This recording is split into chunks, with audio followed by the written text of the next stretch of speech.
자, 이번 시간에는 이제 가족에 관련된 실천 기술을 보겠습니다. 205쪽에 보시면은 가족이란 뭐 그 개념을 가지고 나오겠습니까만은 건강가정 기본법에서는 가족 형성의 요인을 세 가지로 들었죠. 혼인, 혈연, 입양 이렇게 해서 세 가지로 들었습니다. 혼인을 통해서 가장 기초 가족이 부부가 이렇게 이루어지고, 그리고 혈연을 통해서 혈연에 의한 가족, 하위 체계의 부모 자식 관계가 만들어지고, 또 입양에 의해서 법률의 도움을 받아서 가족이 이렇게 이루어집니다. 그래서 뭐 1, 2, 3번은 굳이 뭐 안 읽으셔도 선생님께는 어떤 책을 만들다 보니까 이런 것을 이렇게 집어넣게 됩니다. 책을 만들다 보면 목차가 있어야 이렇게 집어넣게 된다는 거. 다음에 뭐 선생님들이 뭐 법을 건 건 아니겠지만 가족의 범위에는 배우자, 직계혈족, 형제, 자매를 가족이라고 합니다. 가족. 물론 여기에 가족이라고 할 때는 생계를 같이 하는 남남처럼 살아가는 가족도 많이 있죠. 다음에 가족의 유형은 한 B급 이하라고 되지만 또 이것은 또 다뤄볼 만하죠. 가족의 유형. 선생님들 아시는 것처럼 핵가족과 확대가족. 핵가족이라고 하는 것은 부모와 미혼의 자녀가 같이 사는 가족을 핵가족이라고 합니다. 부모와 미혼의 자녀. 그에 비해서 확대가족이라고 하는 것은 부모와 기혼의 자녀가 같이 사는 것은 확대가족이라고 합니다.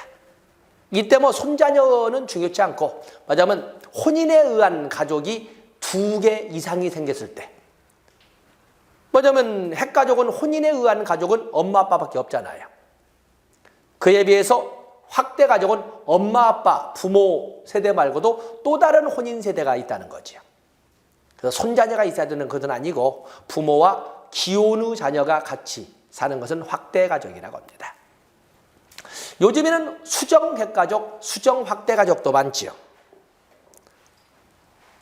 주소는 같은 곳에 되어 있으나 직장이나 아니면 뭐 교육, 학교 이런 등등으로 전부 뿔뿔이 흩어져 사는 가족 많이 있지 않습니까? 그래서 유형적으로 법률적으로는 핵가족인데 사실은 전부 각자 살아. 주소는 한 군데인데 기러기 가족으로 살아.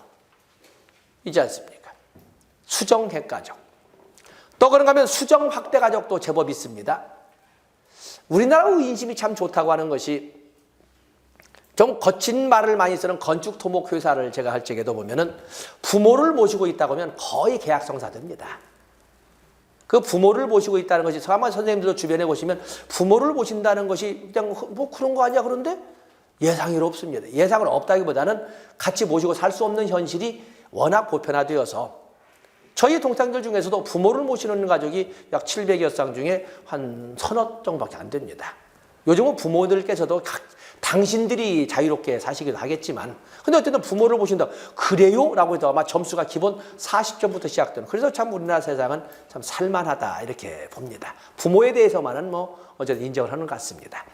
그런데 옛날처럼 한 울타리에 같이 숙식을 하는 그 확대가족이 아니라 같은 아파트 동이나 아니면 같은 아파트 그 건물, 같은 동이나 단지에 같이 살면서 맞벌이하는 부부, 자녀 세대가 출근할 때 그때 당신이 이쪽으로 출근하셔서 애를 봐준다든지 잠시 관리를 해주신다든지 하면서 사실은 개별 핵가족으로 살지만 살아가는 실질적인 모습은 뭐 마치 제주도처럼 한 마당 안에 결혼하면 제주도는 부모 집에 오고 바로 어제 결혼해서 자식은 따로 방을 만들어서 숙식을 따로 하거든요. 식사도 따로 합니다. 식사도.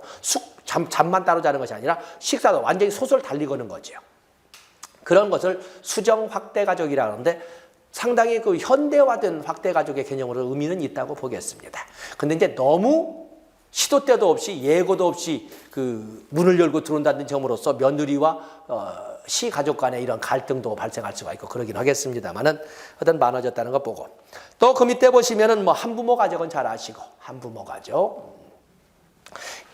가족에서 이제는 이제 그런 분들이 혼인을 했을 적에 계부모 가족이 되죠. 전에는 이혼 가족 이렇게 뭐냐면 재혼 가족 이런 식으로 표현을 했는데 계부모 가족. 종래는 한 사람이 자녀가 없이 한 사람이 자녀가 있는 가족과 혼인을 통해서 만들 때에는 이렇게 되어 있지만, 요즘은 재혼 가족이라고 하지 않고 계부모 가족이라고 합니다. 양자 모두 자녀를 데리고 와서 한 가족으로 이렇게 법률화되고, 또 그런가 하면은 성씨도 이렇게 바꿔 쓸 수 있도록 되어 있지 않습니까? 그래서 계부모 가족 많고, 또 혼합 가족. 시트콤 드라마에 보면은, 요즘 시트콤에도 이제 거의 잘 안 나옵니다만은, 이런 전혀 가족이 아닌데도 불구하고 옛날에 보면은 누가 서울에 와서 산다네 그러면 그쪽에 친가 여기가 뭐 해서 사촌에 팔촌까지도 거기 와서 발만 들이놓고, 왜냐면 가난하니까 학교는 다니고 해야 되는데 방을 얻을 돈은 없으니까 전부 이렇게 같이 살고 있지 않습니까? 그런 것들 혼합가족이라고 합니다. 그다음에 노인가족, 위탁가족 다 좋고, 넘어가 보시죠. 뭐 생식가족. 이 생식가족과 같은 경우에는 우리는 법제적으로는 인정될 수가 없는 이런 것인데, 어떤 그런 가족도 있었고. 자, 선생님들이 볼 것은 9번, 10번, 11번. 딩크족. 딩크족. 우리가 딩크족이라고 할 적에는 딩크족은 여기 더블 인컴, 노 키드 이렇게 되어 있지 않습니까? 때문에 맞벌이 정도가 아니라 모두 전문직에 있으면서 무자식 상팔자를 추구하는 이것을 딩크족이라고 합니다. 근데 많은 딩크족의 특징은 애완견을 기르기 때문에 딩크펫족 이렇게 부르기도 합니다. 딩크펫족에서 애완동물을 많이 길러서 구렁이 같은 거 많이 기릅니다. 그리고 딩크족의 특징이라고 하는 것은 서로의 수익 구조에 대해서 관여를 하지 않는다는 특징. 그리고 부부이면서 똑같이 일정 생활비를 분담해서 내놓고 생활한다는 이런 모습들을 특징으로 이렇게 보통 듭니다. 서로 수입에 대해서 관여하지 않아요. 선생님들께서도 그 자녀분들을 그쪽 영역으로 이렇게 생각들 많이 하시겠는데, 근데 이제 가끔 제가 이렇게 상담을 이렇게 하고 보면은 아시는 직업, 한번 시험이 좀 있으니까 언제 한번 한국 직업사전 한번 보신다든지, 한번 워크넷 한번 들어가 보시면 한국 직업사전에 보면은 5년 단위로 책이 정부에서 고용노동부에서 나오거든요. 거기에 보면 약 16,000여 개의 이런 직업증 중에 이 우리나라에서 알려져 있는 소위 지명도가 있는 직업에 대해서 되는 길, 적성 소질. 자, 더 중요한 것은 그 전체 현재 5년 사이 5년 지금까지 있었던 그 직업군의 평균 수입, 하위 25% 수입, 상위 75% 수입이 딱 1,000원 단위까지 착 나와 있습니다. 그리고 앞으로 향후 미래의 전망, 미래 전망까지 나와 있거든요. 보시면은 꼭 선생님들이 알고 세상이 알아주는 몇몇 전문직, 뭐 변호사, 뭐 감정사, 의사 뭐 이런 것 말고도 무수히 많은 전문직들이 있습니다. 자, 그런 걸로도, 왜냐면 몰라서 못 오고 선생님들은 더 모르거든요. 엄마가 알고 이렇게 한번 그 팜프렛이나 이런 걸 해주시면, 요즘 보면 초임 올 때 1억 넘는 초임은 그렇게 별로 없습니다. 그 재난관리와 기업재난관리와 같은 경우에는 세계적으로 회사가 한 2개 있는데, 그 중에 가장 큰 회사는 노르웨이 회사인데, 그쪽은 이제 부산에 와 있죠. 부산에 와 있는 그런 회사와 같은 경우에는 주로 이제 왜 회사가 부산에 있냐면, 그쪽은 회사의 재난관리도 하지만, 생각해 보세요. 삼성증권에 셧다운이 됐다. 전기가 확 나갔다. 그것이 1시간 이상 복구가 안 되면 얼마 손해겠어요? 수조 원이 날아가 버릴 거예요. 그렇기 때문에 재난이라고 하는 것은 전기가 나는 것도 있고, 산업 스파이도 있고, 갑자기 뭐 지진이 발생하는, 그든 자연재해부터 인재 뭐 이런 사회적 재난까지 많이 있는데, 그런 것을 관리해 주는 회사거든요. 근데 그렇기 때문에 거기에 그 노래의 회사와 같은 그쪽에는 초봉이 1억 4천 정도 들 겁니다. 그런 것처럼 보이지 않는 이런 전문직들이 참 많습니다. 근데 그냥 알려져 있는 것만 가려고 하니까 막 속이 타고 속이 애리지요. 그리고 의대를 가시려면 여기 안 보내셔도 되잖아요. 저 말레이시아도 있고 저 소말리아도 있거든요. 의대는 꼭 우리나라에서만 의대, 꼭 내 품의 자식으로 내가 데리고 있으려고 하니까 우리나라에서 의대를 보내려고 이렇게 하시는데, 전문직의 활동 범위는 이제는 세계화되어서 옛날처럼 뭐 치과 의사 그러면 필리핀에서 따오면 되고, 미국도 굉장히 많이 푸에르토리코 따오고 그러거든요. 다. 그런 것처럼 자꾸 우리나라에서만 우리 몇 개 대회에서만 이렇게 생각하지 마시고 한번 보세요. 이 더블 인컴을 가진 전문직 부부로서 자식을 갖지 않는 부부가 역시 참 많고 어떤 자식을 갖지 핵심은 여기죠. 자식을 갖지 않으려고 하는 굉장히 자유분방한 그에 비해서 듀크족. 듀크족이라고는 여기는 여기와는 달리 여기도 더블은 더블인데 여기는 직장 다니는 인플로이드예요. 인플로이드. 아마 선생님들께서도 이 맞벌이라고 할 때는 이렇게 직장 둘 다 쌍직장이죠. 쌍직장. 둘 다 직장을 다니면서 자녀와 함께 살기를 원하는 with kids. with kids죠. 자녀와 함께 살기를 원하는. 가장 보편적인 아마 선생님의 가정들이고 일반적인 우리의 가정들인데 이 듀크족과 같은 특징은 내 집 갖는 데 상당히 욕심을 가져요. 왜냐하면 애들이 자유로워야 되니까. 그래서 내 집 갖기를 상당히 선호하는 특징을 공통적으로 가지고 있다고 합니다. 이제는 선생님 세대들이나 나의 세대도 되겠지만 통크족. 통크족. 통크족은 to own, no kid.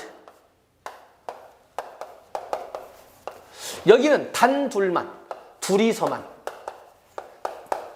박상규. 둘이서만. 자식들의 간섭받지 않고 살기를 원하는 오늘날 제법 증가 추세에 있는 노인 세대를 말해요. 전에 언젠가 그 광고에서 나올 때 결혼식 때 자녀 퇴장하기 전에 먼저 부모가 손잡고 떠나버리는. 근데 이런 거 있지 않습니까? 어떠십니까? 선생님들은 그 손자, 손녀를 키우시려고 생각을 하시는지 아니면 그 자녀분들이 그 효성 깊은 자녀분들이 어머니, 아버지의 즐거움을 위해서 손자, 손녀를 양보하겠다고 하는지. 응? 나는 엄마하고 끝까지 살 거요. 요즘 둘째가 좀 분량을 지금 떨고 있습니다. 엄마는 나하고 같이 끝까지 살아야 돼. 왜? 내가 어제는 엄마 김치가 맛있다니까. 지금 효도를 하자는 것인지.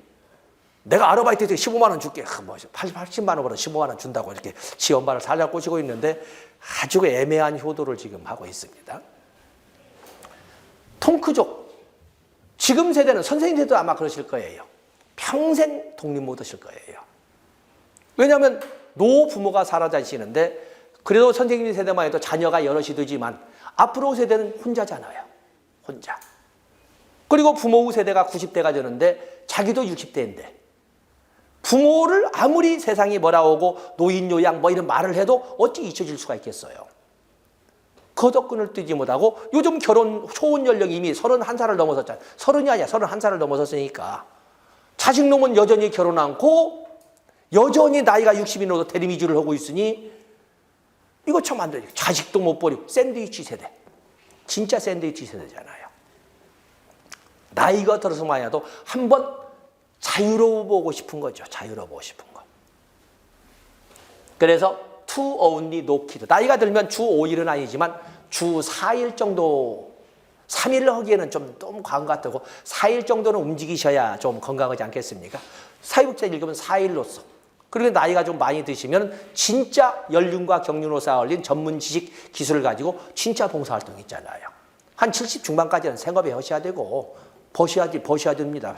70대 중반까지는 버셔야 돼요. 아무리 기초임금 나와도 고생해서 본다기보다는 조금 벌어도 내 수입을 가지고 내가 국수를 살 수 있어야 돼요. 여기 탑골공원에 가면은 세 줄이 있거든요. 하나는 탑골공원 옆에 그 무료급식으로 가는 줄이 있고, 하나는 그 낙원상가 지하에 2,000원짜리 국수가 있고, 그리고 이 건너오시면은 3,500원짜리 뷔페가 있어요. 그러면 한 달을 따질 적에 점심값 2,000원을 계산하면 얼마예요? 한 달에 6만 원이잖아요. 차비 공짜니까. 아침에 좀 늦게 나오신다고 해도 어쨌든 그러면은 내가 줄 안 서고 내 밥을 내가 내고 먹어요. 그 국수집 할머니는 지금 거기에 다 2,000원씩 팝니다만은 어쨌든 뭐 저도 한 10여 년 다녔으니까 굉장히 빨리빨리 넘기는 노인분들에게는 굶기 안 들고 먹을 수가 있어요. 그건 선택권은 없죠. 그냥 국수밖에 없지만. 근데 3,500원짜리를 오게 되면 내 선택으로 내가 반찬을 많이 적게 좋아하는 것 싫은 것도 구별해서 담을 수 있다는 내 의지가 반영되는 식판이잖아요. 10만 원이면 하지 않습니까? 한 달 내동 탑골공원에 나온다고 해도 일요일까지 다 포함해서 근데 그것이 없을 때 이게 쭉 1시간 전부터 줄을 서거든요. 자, 그런 분들을 뭐 어떻게 비난하거나 그저가 나행했지만 어쨌든 그때 느끼는 모멸감, 너무 자주 되다 보면 모멸감도 없어지고 그냥 습관적으로 쓸 수도 있겠습니다만은, 근데 제가 말씀드린 것처럼 6만 원이 있으면, 만약에 10만 원이 있으면 서로 내 노인분이 서로 다니면서 돌아가면서 소주 한 병씩을 살 수 있는 그런 10만 원을 지금 말하고 있어요. 그래서 전에 언젠가 한번 식사를 하고 있는데 옆에 노인분들이 얘기하는데, 그때 그 국민연금 들으라고 할 때 들을 걸 20만 원이면 어디야, 이렇게 가만히 계산하니까 정말 20만 원이면 안주도 새로 하나 7,500원짜리 안주도 시켜서 맞아, 그 친구들을 대접할 수 있는 이런 것이 되겠다, 이런 것이 됐더라고요. 그런데 이제 그런 공간이지만 다른 데도 그런 2,000원짜리 국수를 팔거나 그러지는 않지 않습니까? 착한 가게가 그렇게 많지 않거든요. 바로 이 둘이서만 살 수 있는 공간은 어쨌든 75가지는 선생님께서 스스로 버시고 75이 넘으시면 진짜 진짜 봉사활동으로. 조금 전에 나한테 카톡이 하나 왔는데, 그 친구는 한 30년 정도 이 주말에면 그 영등포 바퍼 무료급식 봉사를 지금 하고 있는데, 뭐 오늘은 어디 성당에 마침 갈 계획이라고 이렇게 이제 사진이 왔습니다. 뭐 잘 살지는 못하지만 그 세상의 행복이라는 것이 굳이 다른 사람에게 빌려가면서 밥을 사지 않는 이상은 상당히 의미 있게 살고 있잖아요. 학력이 높으냐 그것도 아니고 참 어릴 때 가난했거든요. 그런데 그것을 나쁜 쪽으로 휘두르는 것이 아니라 그냥 봉사 쪽으로 이렇게 해서 벌써 긴 세월 이렇게 부부가 같이 하는 거 보면 참 대단하지 않습니까? 자, 어쨌든 거기 통크족이 있다는 거 보시고, 다음에 기능적 가족과 엮인. 자, 여기는 B급이지만 출제 비중이 있지요. 서비스 문제로 나오겠으면, 맞아, 바람직한 가족과 바람직하지 못한 가족은 어떤 특징을 가지고 있는가? 자, 바람직한 가족은 뭐 굳이 읽을 필요 없고 바람직하지 못한 가족을 보시면 되겠죠. 공부할 때 뻔한 바람직한 가족을 읽는다는 건 그렇고, 바람직하지 못한 가족. 바람직한 가족에서 본다면 6번 가족 간의 대화가 직접적입니다. 직접적. 그야말로 말을 돌려서 하지 않아요. 송신자와 수신자가 하는 말, 듣는 말이 딱딱 일치되게끔 이렇게 직접적으로 이해한다는 것은 긍정적이고, 그다음에 그에 비해서 역기능적 가족, 바람직하지 못한 가족. 슉 보더라도 경계심, 적대적, 거리감, 수동적, 통제감, 융통성이 없다, 일관성이 없다, 힘의 구조가 수시로 바뀐다, 무관심하고 대화가 없다, 그리고 가족 구성원 간 분화감이 없다. 자, 거기에서 줄쳐놓을 것은, 다른 것은 안 읽어도 틀리지 않겠다는 거 아시겠지요? 줄쳐놓을 것은 5번의 가족 체제 안에서 가족 규칙의 일관성이 있는 것이 좋은가 없는 것이, 지금 볼 적에는 가족 규칙이 일관성이 있어야 한다 그러지만 시험지에서 보면 또 뒤집어질 수가 있거든요. 그래서 거기 5번. 다음에 8번. 가족 구성원단은 하나니까 분화가 안 돼야 되는 것 같은데, 자하의 분화, 보현 모형에서 특히 강조하는 거 있지요. 보현 모형에서 하는 것처럼 가족 구성원 간에 분화감이 없다. 나머지는 안 읽어도 틀릴 일이 없습니다. 그래서 페이지는 반 페이지를 넘어서 썼지만 바람직한 가족에서는 6번, 바람직하지 못한 가정에서는 5번과 8번 정도만 체크해 놓으시면 나머지는 그냥 버려도 됩니다. 다음에 가족생활 주기가 나와 있는데, 뭐 학자들마다 다양하게 이렇게 하고 있죠. 가족생활 주기. 뭐 엄마의 입장에 있으셨던 선생님들께서는 크게 부담이 없어요. 주발 걸로 볼까요? 주발 걸로. 자녀가 없는 부부에서 지금 가족생활 주기, 지금 가족이 만들어진, 혼인으로 인해서 가족이 만들어진 이유를 말하기 때문에 아직은 자녀가 없는 부부, 임신 가족, 학령 전 단계의 자녀 가족, 또 학령기 자녀 가족, 초등학교 단계, 그다음에 10대 자녀 가족, 중고등학교 단계, 그리고 성인 초기 자녀 독립, 대학 이후, 그리고 중년의 부모. 자, 중년의 부모가 바로 중년기, 빈둥지 증후군, 샌드위치 세대, 제2의 사춘기, 정체감의 위기기, 또 뭐 이렇게 설명하는 그 중년의 부부. 그리고 노인 가족 성원. 노인 맞으면 성원 빼버리고 노인 가족. 이렇게 우리가 볼 수가 있습니다. 때문에 굳이 암기하려고 하지 마시고, 어떻게 보면 선생님들이 살아왔던, 아니면 내 가족이 흘러왔던 모습을 그대로 가지고, 그래서 모든 학자들이 이렇게 딱딱 똑같이 구분하지 않기 때문에 하나만 가지고 전체를 이게 반영한다는 생각도 안 하셔도 됩니다. 전에 한번 제가 오랜만에 그 집에를 갔더니 어머니 혼자 계시는 거였어요. 그 빈 집에. 저희는 큰 집이다 보니까 뭐 부자여서 방이 많은 것이 아니라 손님이 많다 보니까 방을 나누고 가르고 찢고 하다 보니까 방이 9개가 됐는데 거기에 혼자 계시는 거예요. 야구선수 타율을 위시면서.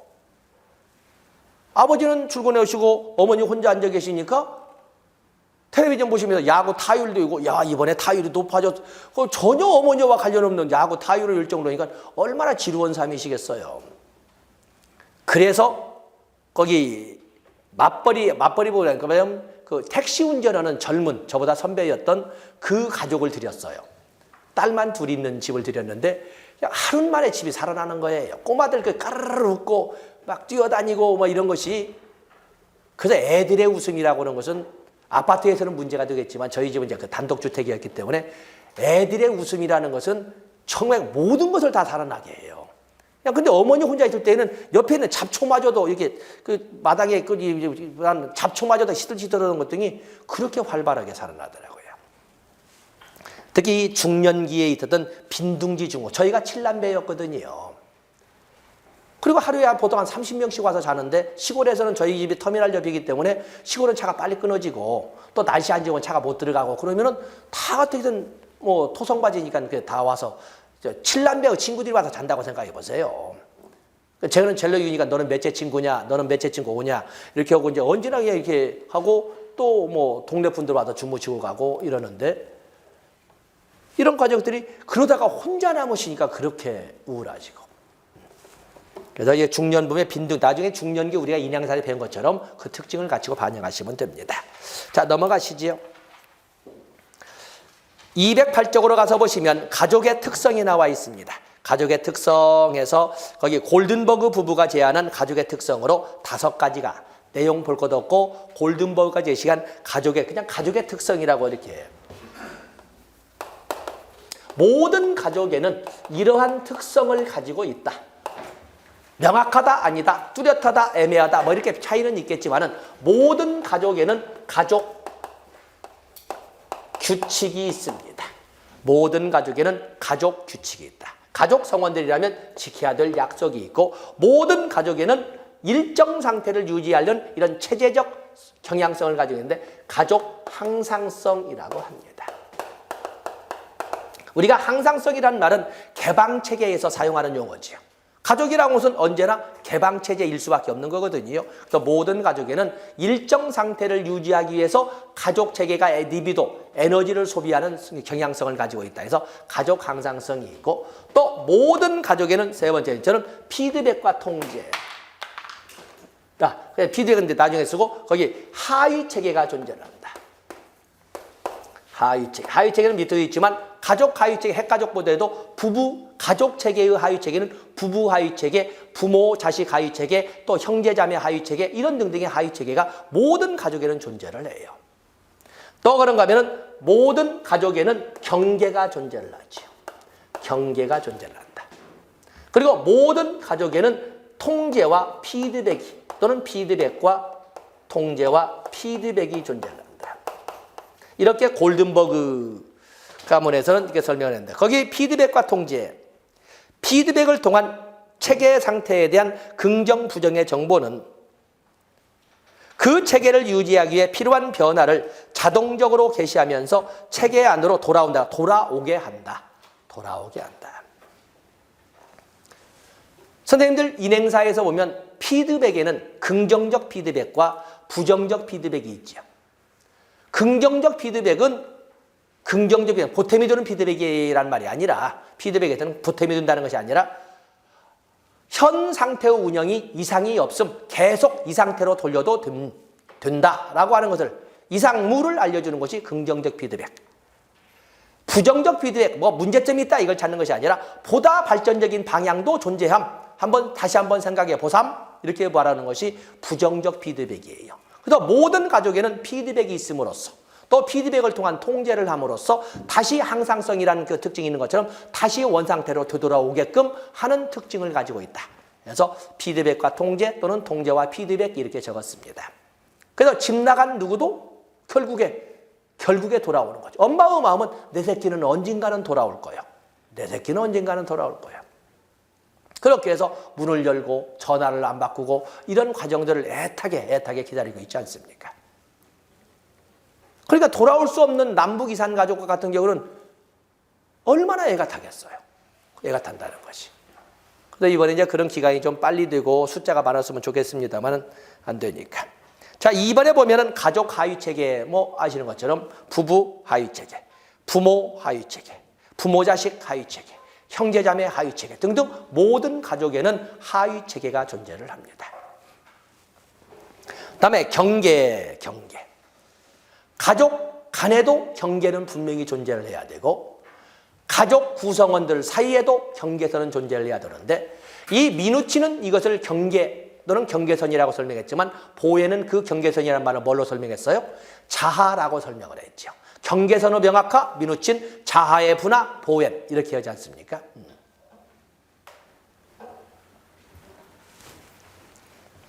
이 가족을 보면 경계선이 있으나마나 이런 가족은 밀착된 가족이라 하고 경계선이 지나치게 높고 뚜렷한 가족은 분화된 분리된 가족이라고 합니다. 분리된 가족, 남남이나 다름없이 살아가는 이런 가족들이 있거든요. 우리는 각자 해라고 하지만 그 각자 해라고 하는 것이 어찌 보면 방조인 가족도 있거든요.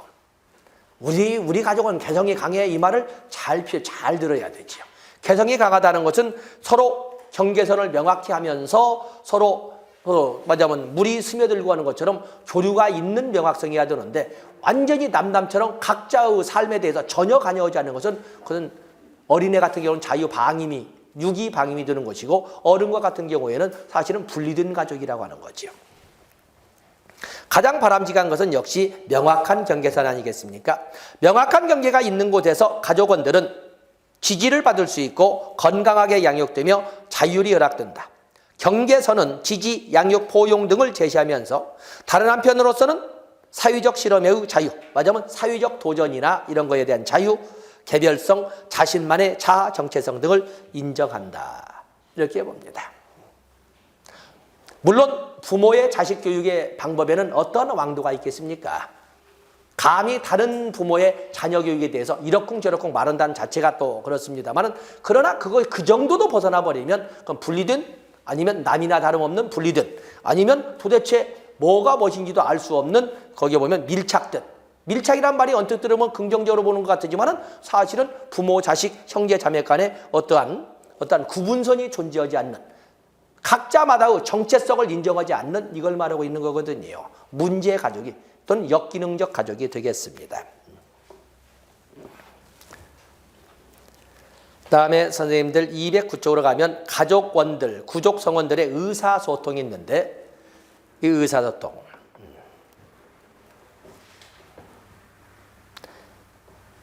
여긴 이 이론을 커뮤니케이션 이론이라고 합니다. 커뮤니케이션 이론. 우리가 커뮤니케이션 이론 모든 가족뿐만 아니라 모든 체계에는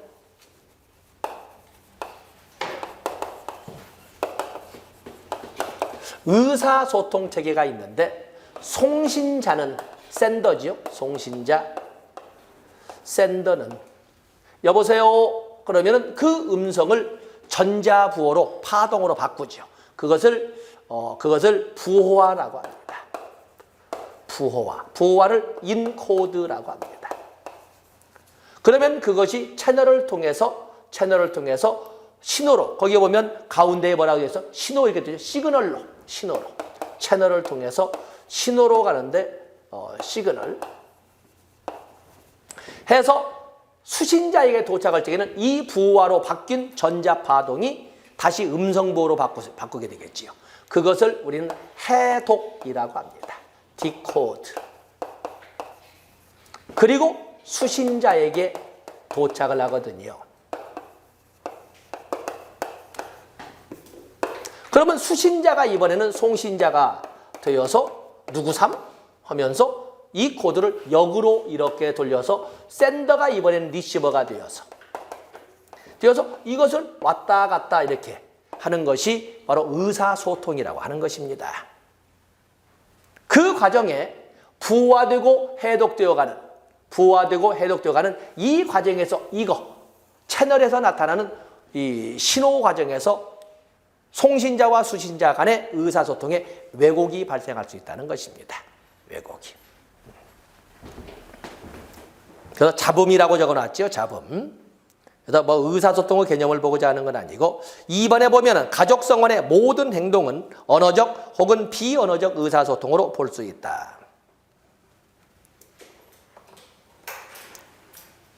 그런데 거의 대화가 없는 가족. 전에 애들이 전부 여기 없을 때를 보면은 부부간에 대화가 없죠.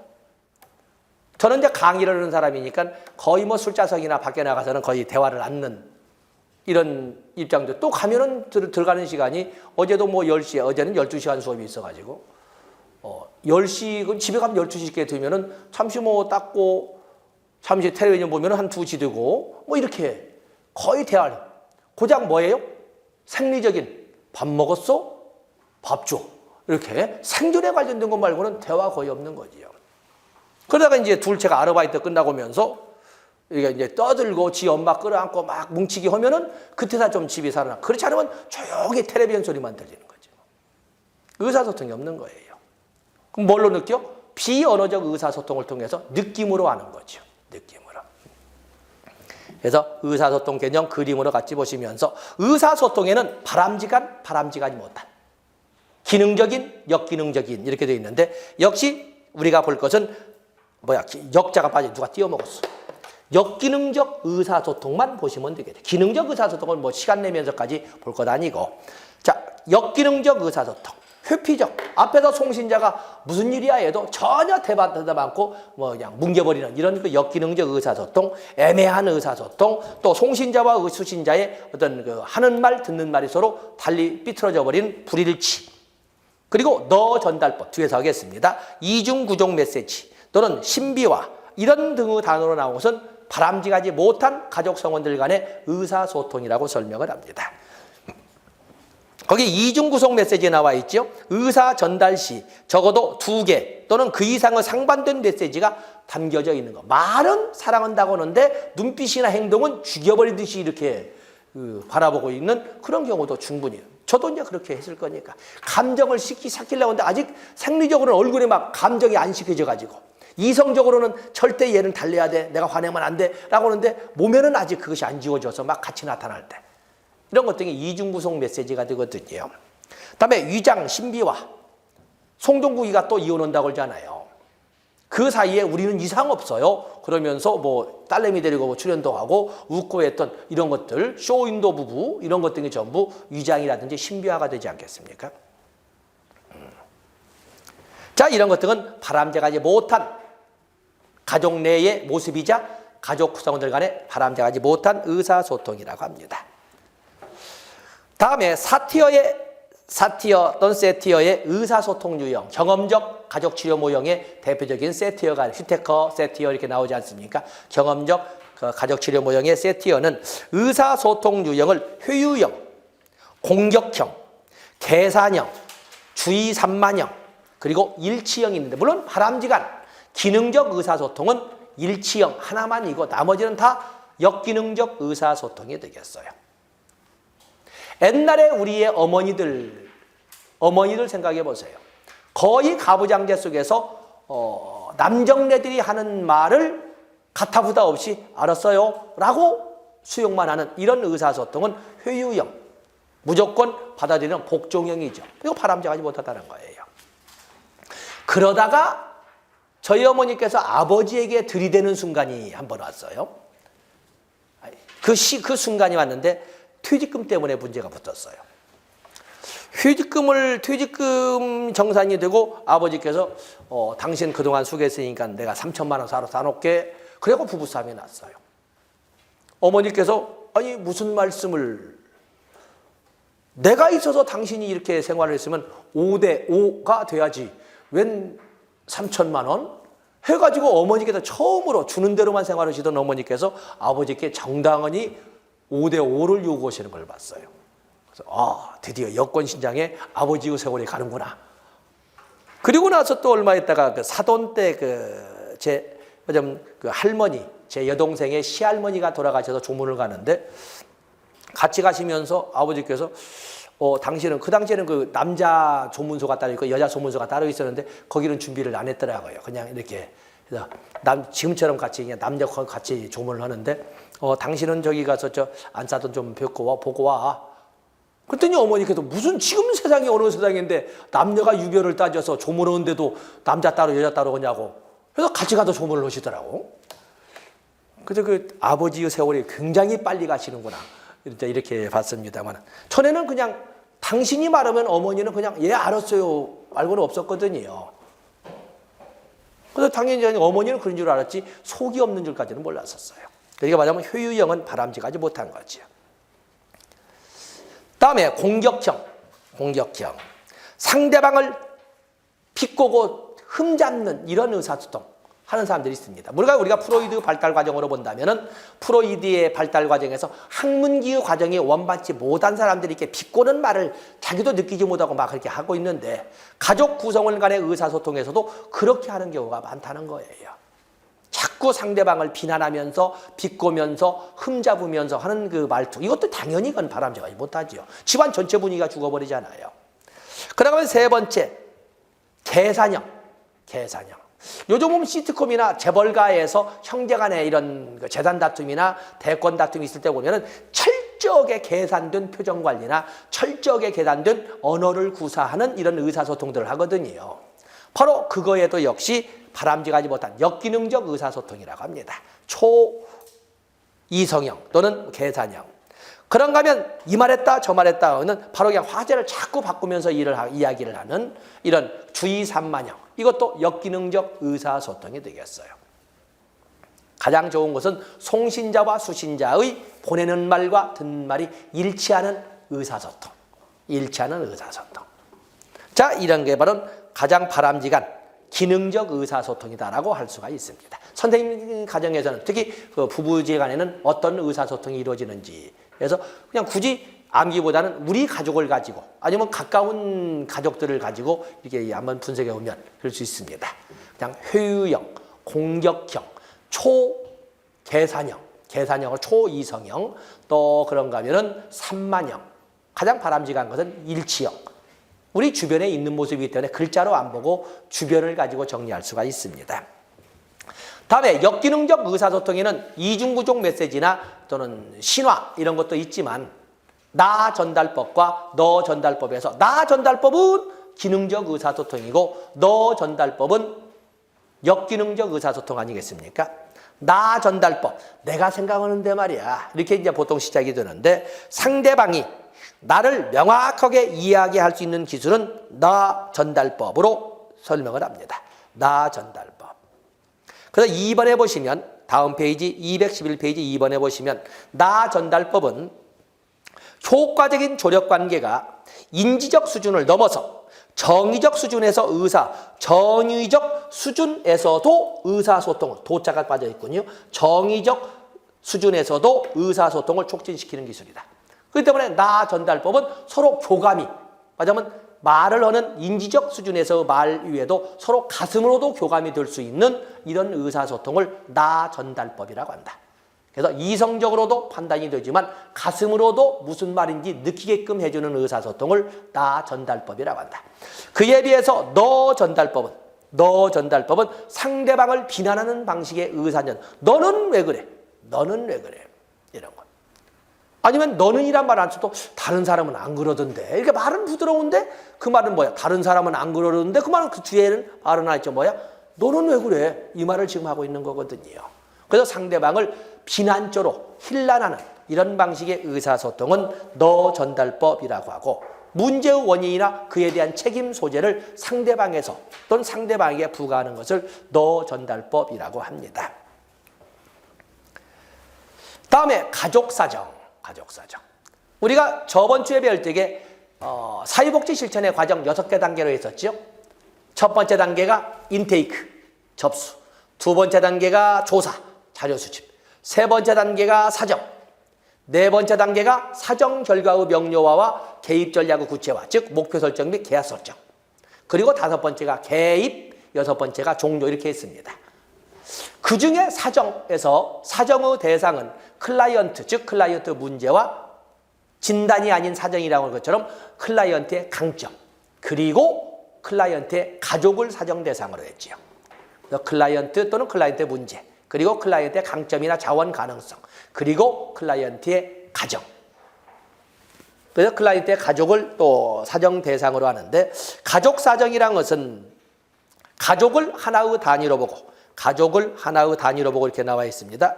하나의 단위로 보고 쭉 여러 가지 자료를 수집, 분석, 종합하여 셋째 줄, 가족에 대한 개입을 계획하는 일련의 과정. 사정이 뭐였어요? 우리가 실천할 때 사정은 클라이언트의 문제점도 파악하고 클라이언트의 문제점뿐만 아니라 강점, 자원, 가능성까지 파악해서 뭐자고? 개입 전략을 수립하는 과정, 이렇게 표현하지 않았습니까? 그렇기 때문에 가족 사정도 가족에 관한 다양한 문제점, 그리고 가족이 가지고 있는 자원, 가능성, 강점 등등 모든 것을 분석, 종합해서 가족에 관한 개입 전략을 수립하는 과정을 또는 활동을 가족 사정이라고 할 수가 있습니다. 자, 좋습니다. 가족 사정의 도구가 역시 앞에서 나온 것처럼 가계도, 생태도, 사회적 관계망지도, 생활력 도표 등등등이 쭉 나와 있습니다. 여기는 7개를 제가 제시를 했습니다. 7개의 등이 있다는 것이지요. 자, 가계도 아시죠? 가계도. 가계도는 수직적 탐색 도구예요. 보통 한 3세대 정도를 가지고 설명을 하는데, 우리 집안은 옛날부터 이래 왔어는 가계도. 선생님께서도 가계도 오늘 가서 한번 만들어 보세요. 가계도 뭐 학창시절에 하셨겠지만은 성비, 자녀의 성비를 한번, 증조 할아버지께서는 몇 남 몇 녀를 주셨는데 거기에서는 그 아래 할아버지 때에는 또 몇 남 몇 녀를 주셨고 그 자녀분에는 내 남편과 이렇게 해서 뒀는데 또 성비가, 그래서 보면 그 성비, 아들, 딸의 구별이 그것도 참 묘하게 있고, 그 직업을 대해서도 그분의 형제분들은 몇 남 몇 녀인데 직업을 주로 뭘로 잡고, 근데 그것도 뭐든 직업 가게 들어갑니다. 그런 것도 묘하게 나와 있고 그렇습니다. 그거 보면은 그것은 내 것이 아니라 앞대 것인데도 불구하고 내가 직업을 선택하는데 상당히 영향력을 줄 수 있는 자원이거든요. 자원입니다. 그렇기 때문에 이런 그 가계도 2, 3세대에 걸친 가족 성원들에 관한 정보를 도표로 그려낸 것을 가계도 제노그램이라고 설명을 합니다. 뭐 안 읽어도 되겠지요? 가계도 넘어가겠습니다. 다음에 생태도, 에코맵 생태도. 생태도라고 하는 것은 가족과 클라이언트와 가족을 한가운데 원 안에 위치를 시키고 그동안 이 나와 클라이언트와 가족에게 영향력을 주고받았던 인적, 물적, 유형, 무형의 자원들을 배치시켜서 관계가 긍정이냐 부정이냐 강하냐 약하냐 이런 것 등을 선과 화살표와 원을 통해서 그려내는 것을 생태도라고 합니다. 1번을 보시면서 2번 생태도란 클라이언트 상황에서 의미 있는 체계들과의 관계를 그림으로 표현하는 것으로, 3번 가계도나 똑같이 클라이언트와 사회복지사가 함께 그리는 것으로 클라이언트와 가족 도표가 원안에 표시되고 다른 의미 있는 체계들과 가족과의 관계를 선으로 표시한다. 7번 생태도를 보면 관계의 방향, 내가 영향력을 미친다? 아니면 나나 클라이언트나 가족이 영향력을 받는다? 또 관계의 정도, 원가족 관계 등을 알 수가 있다. 좋습니다. 그런가 하면은 사회적 관계망지도. 많은 분들이 사회적 관계망지도와 생태도를 좀 그러는데 사회적 관계망은 그동안 영향을 주고받은 이런 정도가 아니라 실질적으로 가시화시켜서 실질적으로 누가 봐도 알 수 있게끔 서로 주고받는 영향력을 유지하고 있는, 지속하고 있는, 지속적으로 서로 주고받는 영향관계를 지속시키고 있는 그런 환경들의 관계를 그려낸 것은 사회적 관계망 지도라고 합니다. 사회적 관계망 지도. 그래서 2번에 보면 사회적 관계망 지도는 사회적 지지에 대한 사정 도구로 사회복지사가 클라이언트에게 중요하다고 생각하는 사람들을 질문하여 확인된 사회적 지지원들의 이름을 기록하는 방법으로 하되 행렬표로도 표시할 수가 있다. 자, 그 정도 보시면 되겠고, 자, 그렇기 때문에 이 생태도와 사회적 관계망 지도는 현 시점의 주변 환경 요인을 가지고 있기 때문에 수평적 탐색 도구죠. 수평적 탐색 도구. 소시오그램은 설명해야 되겠죠. 1930년대에 모레노에서 만들어진 걸로서 중요한 단어는 뭐야? 집단 내, 내자입니다. 내, 집단 내, 집단 간 구성원 간의 관계는 파악하지 못합니다. 사회도 3번에 소시오그램 그 가운데 나와 있지요. 사회도 나와 있습니다. 사회도. 1934년에 모레노에 의해서 만들어진 것으로 상징을 이용해서 집단 내 성원들 간의 상호관계를 표현한 그림이다. 핵심은 내자입니다. 내. 집단 간 구성원들 관계는 파악하지 못해요. 집단 내, 내자에 동그라미를 쳐놓으시고, 그리고 이 사회도는 미래는 보시되 반드시 전수조사이어야 합니다. 표본조사 안 됩니다. 사회도는 반드시 전수조사이어야 한다.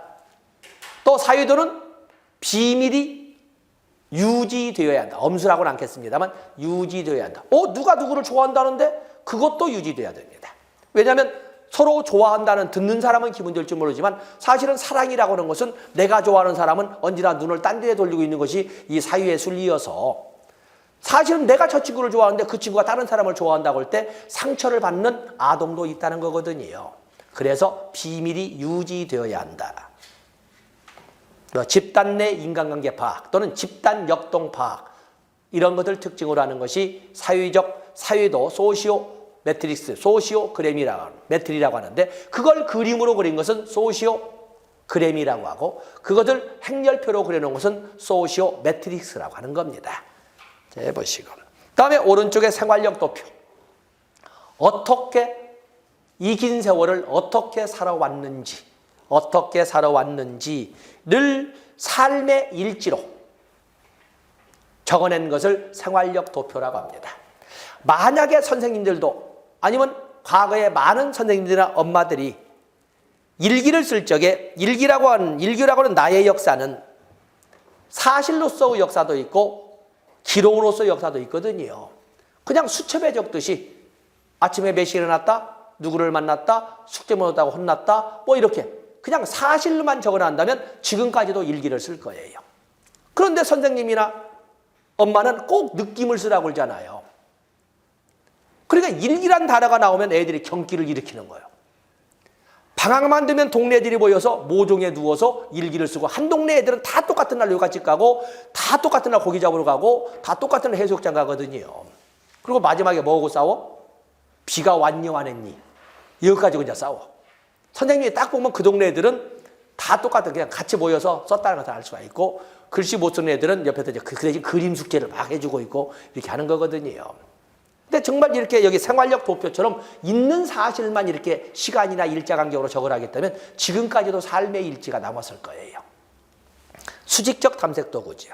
가족 성원의 특정 시기, 특정 사건과 문제를 중심으로 기록한 표. 그래서 특정 시기의 가족 문제를 알아볼 수가 있다.